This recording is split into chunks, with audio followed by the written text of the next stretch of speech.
চাণক্যৰ মতে জীৱনত এই দুটা কথাৰ বাবে কেতিয়াও দুখ কিন্তু কৰিব নালাগে। চাণক্যৰ নীতিবোৰ অনুসৰণ কৰিলে জীৱনত সফলতাৰ পথ প্ৰশস্ত হয় বুলি বহুতে কিন্তু ধাৰণা কৰি আহিছে। কঠিন পৰিস্থিতিত চাণক্যৰ এই নীতিবোৰে বুষ্টাৰ পালিৰ দৰে কাম কৰে।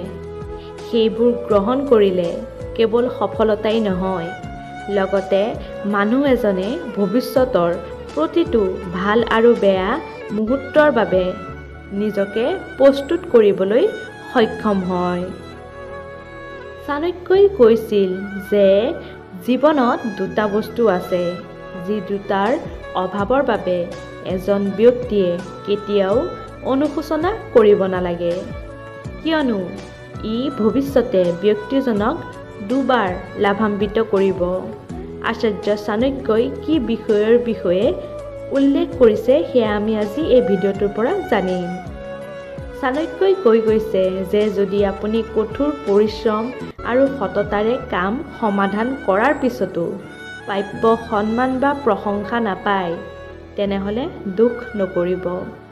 যদি আপুনি কামৰ ক্ষেত্ৰত সম্পূৰ্ণ নিষ্ঠা আৰু সততাৰে কাম সম্পূৰ্ণ কৰিছে, কিন্তু তাৰ পাছতো আপুনি উপযুক্ত সন্মান আৰু প্ৰাপ্য নাপায়, তেতিয়া কিন্তু বিচলিত নহ'ব। কাৰণ ভৱিষ্যতে এই কঠোৰ পৰিশ্ৰমে আপোনাক অধিক উচ্চতালৈ লৈ যাব। অৰ্থাৎ যদি আপুনি ভাল কামৰ বাবে খ্যাতি বা প্ৰশংসা নাপায়, তেনেহ'লে দুখ কৰাটো একেবাৰেই ঠিক নহয়।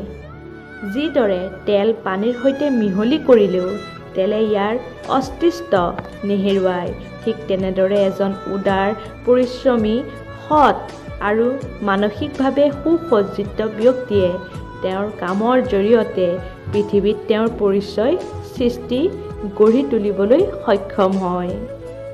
তেওঁক কোনেও বাধা দি ৰাখিব নোৱাৰে।